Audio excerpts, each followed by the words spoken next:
Isang tagong paraiso ang aming natagpuan sa aming paghahanap ng raw spot para mag-camping. Pero bago namin marating ang lugar na ito ay challenging na ruta ang kailangan daanan. Pero sulit naman dahil sa angking kagandahan ng lugar na ito. Ngunit sa kabila ng angking kagandahan nito ay may mga panganib na kaakibat ang pag-stay sa lugar na ito. Ilang tumaas yung tubig ng ilog. May dumaan na ahas, mga kalapatsero. Ano kaya ang kahihinatnan ng biyaheng adventure nating ito? Tara at sabay-sabay nating alamin. Dito lang yan sa aking kwento. Ako si Albert, isang lapatserong artist at ito ang aking travel and draw. Ang kwento ng mga biyaheng hindi drawing.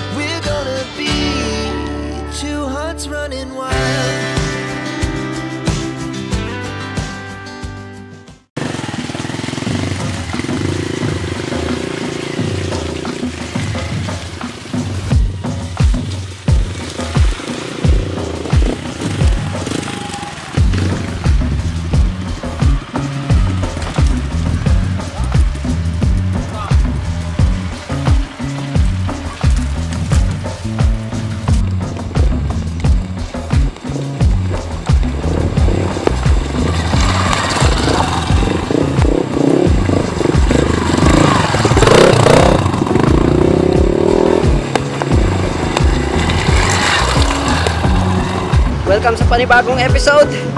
Dito tayo ngayon sa Bani, Pangasinan. Dito tayo naghanap ng raw spot na kapagkakampuan natin ngayong gabi. Hindi na tayo makaalis dito. Nahukay na yung natin, yung motor natin. Binaba ko na lahat yung gamit ko para gumaan. Ayan, mali kasi yung dinaanan ko. Dapat dito ako sa baba.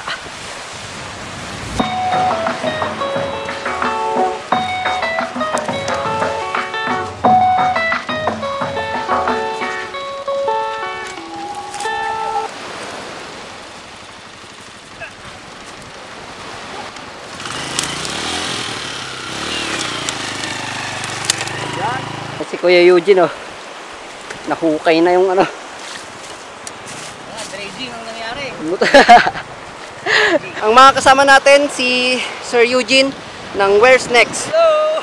At si Sir JR ng Bro JR TV. Ayos!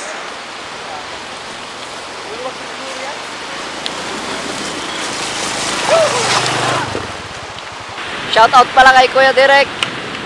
Hindi siya nakasama sa biyahe ngayon dahil puyat sa galing pa siya Manila, kaya hindi na siya nakasama.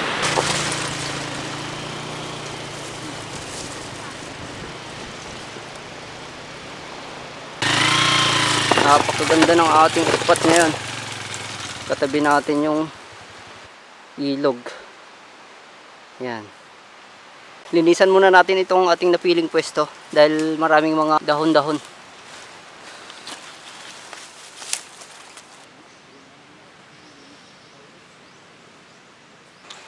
Yan, okay na yan. Kahit hindi naman masyadong matanggal. Magsabit na tayo ng ating tarp kasi nagbabadya yung ulan, madilim eh.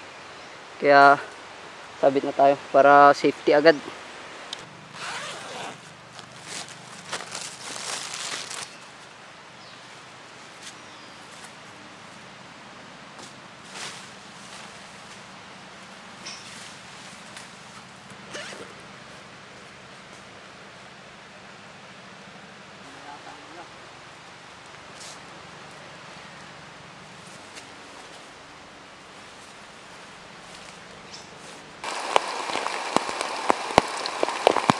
Lumakas na yung ulan pero hindi pa tayo tapos mag-set up.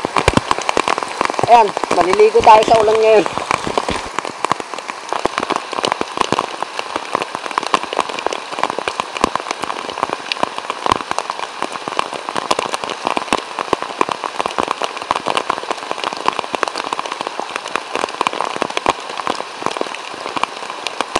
Yan, okay na yung ating setup. Yung ating tarp. Binaba natin dito sa gitna.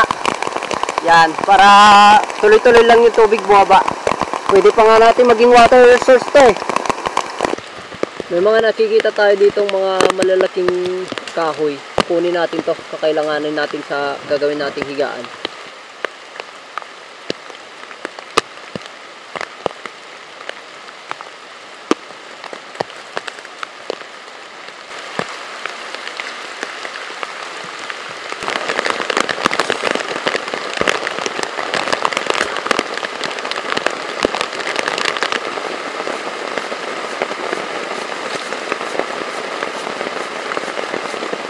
Yan, meron na tayong mga kahoy dito na magiging paa ng ating bed.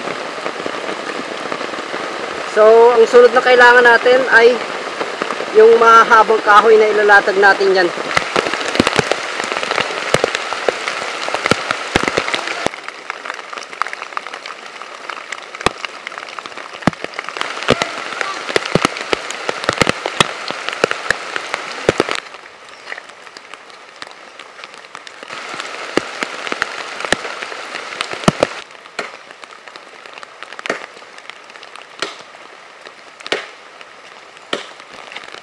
Ito mga kinuhanan natin kahoy, mga putol na to, galing sa taas. Yan o, mga nalaglag na sanga. Humingi lang tayo ng ilang sanga para sa gagawin nating higaan.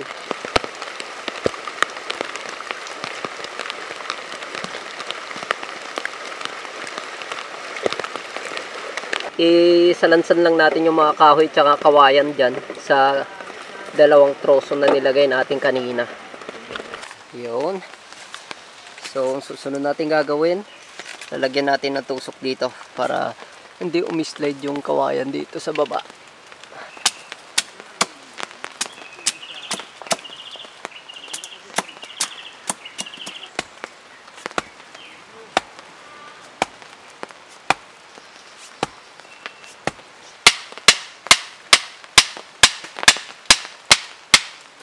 Yun. Lalatag na lang yung ating sleeping bag. Ayos. Yung ilalim oh. Elevated pa tayo. Dala-dala ko yung pamingwit na bigay ni Kuya Eugene. Subukan nating mag-cast dito sa ilog. Kasi parang may mga nakikita kaming mga isda eh.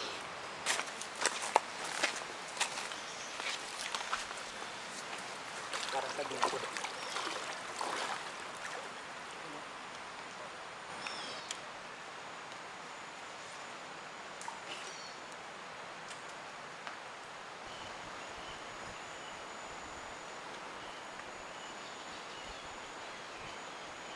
Subukan natin doon sa dagat mag-cast.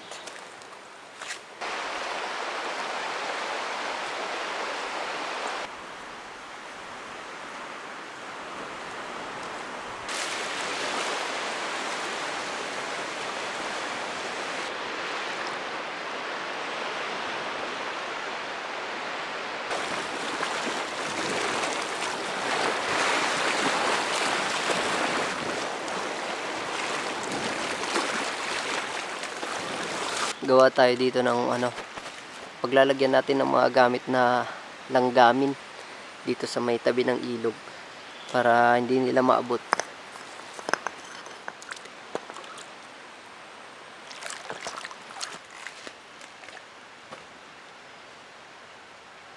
Dito sa apakan natin, lagyan natin ng maraming kahoy para hindi tayo aapak sa buhangin.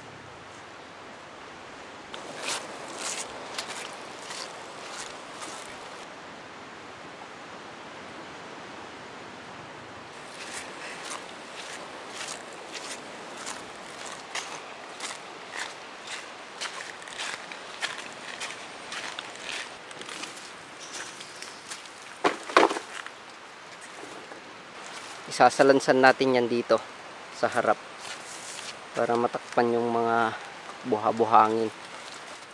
Meron tayong nakitang troso dito na malamang sa malamang basa, pero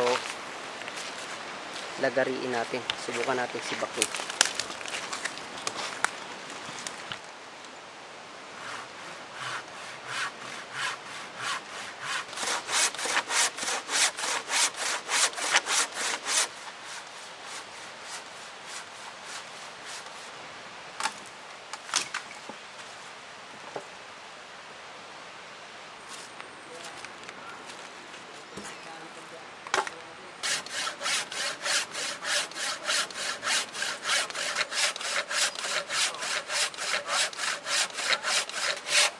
Sana mapaapoy natin to para hindi sayang yung effort nating naglagari. Ang laki pa naman.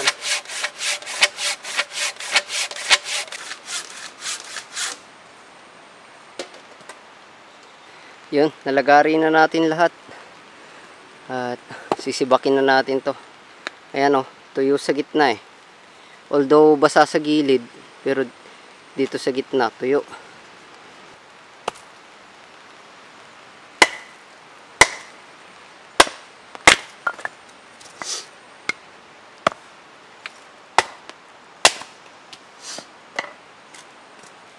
Yun, dami na nating nasibak. Pwede na yan. Pagka magluluto na tayo, saka na natin to sisibakin sa maliliit. Pero sa ngayon, ganyan muna. Dito na tayo magsasaing sa may gilid. Para, ayusin na natin yung, natin, saingan natin. Yan, saglit lang. Susunod natin yung sabitan ng ating kaldero. Yan na yung ating lutuan. Iglagay lang tayo ng kahoy dito. Tapos dito natin isasabit yung kaldero papunta ron sa fireplace. So ayan, magsaing na tayo ng ating hapunan. Unahin na natin yung bigas.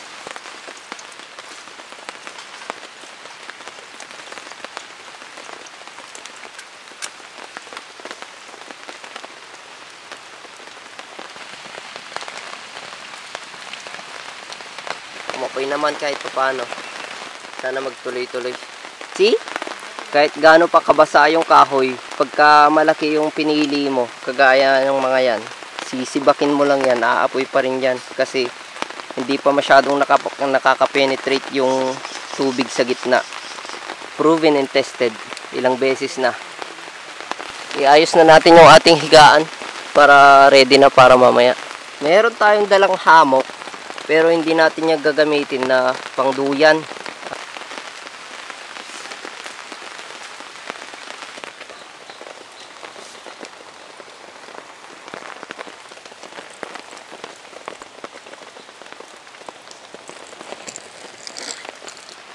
Tada! Yan na. Ang ating hamok na naging kulambo.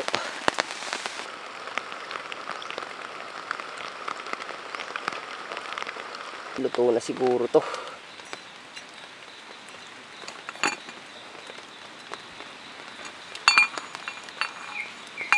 Pwede na to.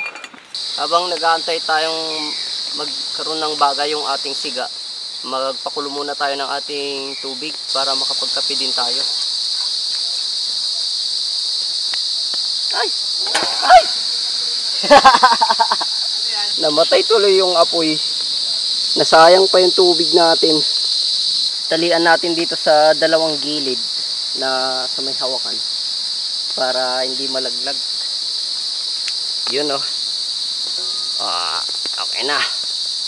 Isabit na lang natin.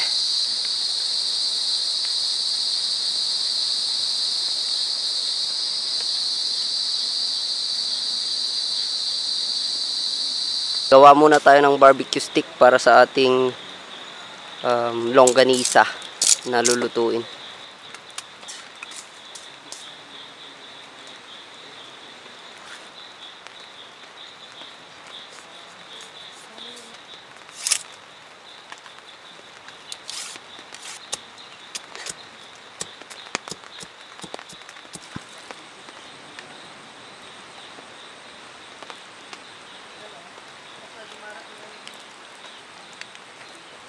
Yun oh. Okay na. Ihawin na natin to doon sa bonfire nila Kuya JR tsaka Kuya Eugene. Mas maraming baga doon eh. Ang ganda ng lighting mo. Daming baga oh. Kahit buong manok ihawin mo dito. MJS, ano na? Ito na yung favorite mo.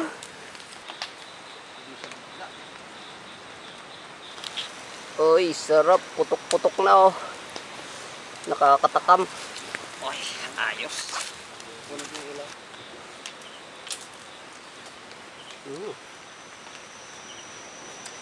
MJBS oh. Kagat ka na. Sarap oh. Kasak mo. Dali, kasak mo. Kasakmol, kumusta ka na dyan? Gawa muna tayo ng upuan para may maupuan tayong kakain mamaya. Yan ha. Ang dali na lang gawin. Nung una, hirap na hirap akong gumawa niyan. Maraming salamat Panginoon sa gabing ito, sa mga pagkain Panginoon na aming kakainin. Maraming salamat po sa lahat ng biyaya, sa kalakasan Panginoon sa araw-araw. Maraming salamat po, gabayan mo po kami sa gabing ito. At po ang aming samot dalangin sa pangalan ni Jesus. Amen. Ito yung mga ulam namin. Sinigang na baboy. At inihaw na longganisa.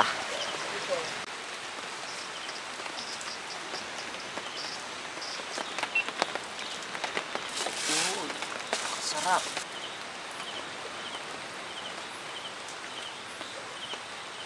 Dati para kung babaeng nagpipili nung nakita ko siya, nakamotor. May dumaan na ahas mga kalakwatsero. Saan na? Nawala. Nawala bigla. Di kaya pumasok sa ano ko? Ayun oh, nasa bag ko.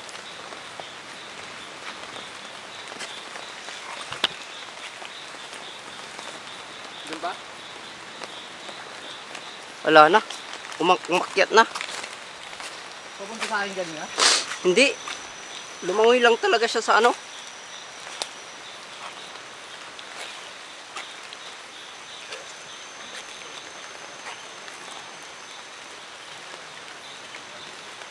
Nawala na. Gumawa si Kuya JR ng trap. Ano? Pang trap sa hipon. Ito, may dala kaming grower. Hanap pa ako ng ganito. Hindi, kung saan yung agos, doon yung pasukan. Oo, doon yung pasukan ng ano. Doon may harap dyan. Bukas no, ahas yung laman no. Bali nilulubog lang ni Kuya JR yung ano, yung ginawa niyang ayun, yung bottle. Nilagyan namin ng feeds. May nahuli na pala si Kuya JR na hipon, dalawa. Ayan, ang lalaki nga. Uy, tumulan. Ang laki oh. Grabe yan. Yan oh. Oh. Grabe, napakalakas na ng ulan. Buti na lang, safe na safe itong setup natin. Ayan oh, may kulambu pa tayo. Ito yung hamok. Yung mga insekto dyan sa labas oh. Ayan, di sila makapasok. Yun lang, pinasok ng tubig yung hamok. Naku po, yan pa yung nagpahamak sa atin. Wait lang, gawan natin ng paraan. Bale, ang ginawa ko, nilagyan ko ng gap itong tarp at saka itong hamok. Kasi yung moist ng tarp, napupunta sa hamok, kaya siya nababasa. Ayan o, umagos. So, ngayon ko lang naman kasi ito gagawin na setup, kaya hindi ko pa alam. Napakalakas na ng ulan at mukhang binabagyo na tayo. Nadyan na yata yung bagyo. Pero subukan nating matulog. Kaya bababa ko na yung camera. Kita-kita tayo bukas. Hoping na makatulog tayo ng maayos. Narinig ko si Kuya Eugene. Naglilipat ng gamit. Ayan o. Biglang tumaas yung tubig ng ilog. Kaya bumangon kami. Kung maalala nyo, gumawa tayo ng lagayan ng gamit dito. Ayan yung gamit natin oh. Dito tayo gumawa kanina. Kaso ngayon di na makita. Lalo akong di makakatulog nito. Kanina ahas. Tapos ulan. Lakas ng ulan. Ngayon yung ilog naman tumataas. Panibagong problema na naman to. Inakit na ng langgam yung ating setup. Lalo tayong di makakatulog nito. Yan o.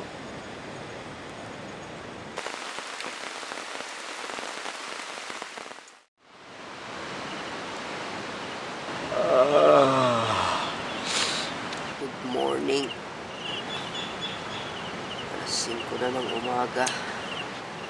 Hindi na kami nakatulog ng maayos. Paudlot-udlot na lang.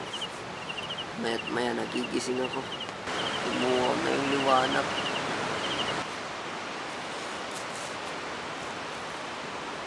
Labo na ng ilog compare kahapon. Pati yung mga alon sa dagat sobrang tataas na. Check natin.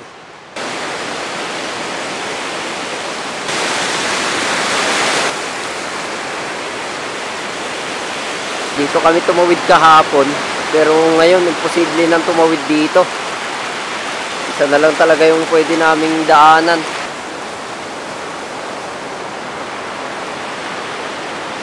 Sa puntong ito ay nagsimula na akong mag-alala at naging palaisipan sa akin kung makakauwi pa ba kami sakaling di kami makatawid sa ilog dahil sa pag-apaw ng tubig sanhi ng pag-ulan.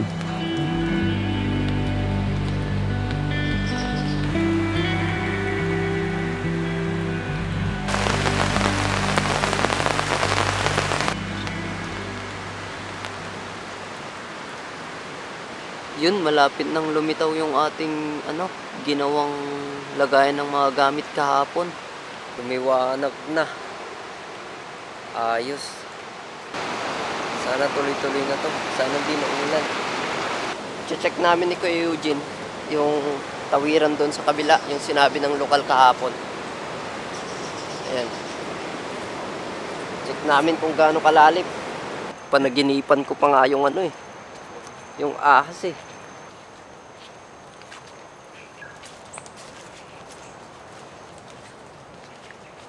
Parang ang lalim ah. Ha? Gusto ko hindi makita.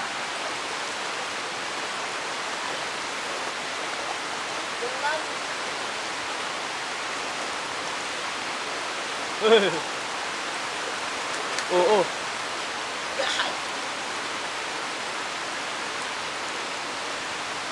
Delikado, no? Ha? Parang delikado. Ay na yung araw oh.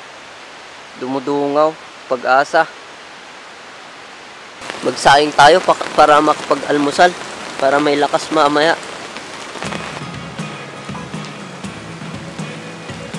Pack off na tayo ng mga gamit para anytime makasibat tayo. Kain muna tayo ng almusal dahil nag-prepare si Kuya JR para may lakas tayo sa pagtawid sa ilog mamaya, yung in-scout nating ilog.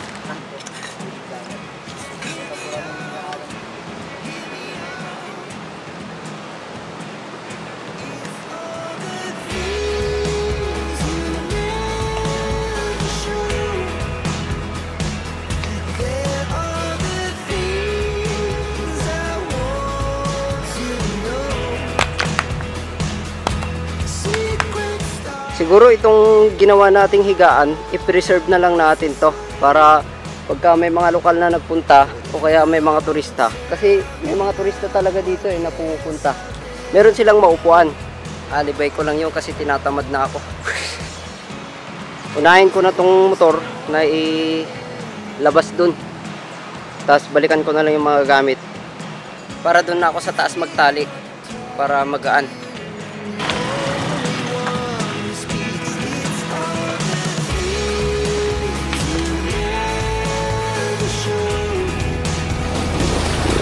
Kaya. Hindi naman tayo nagtulak. Wow! Hindi. Masya naman ang pop. Ay, grabe talaga to. Ne? Ang daming sabi ni Kuya JR, crop daw yung mga yan eh. Dami oh, sandamakmak. Pero mukhang puso ng kalabaw, no? Gumaan yung loob ko. Natawid namin itong ilog. Ayos. Effective yung dasal. Ay.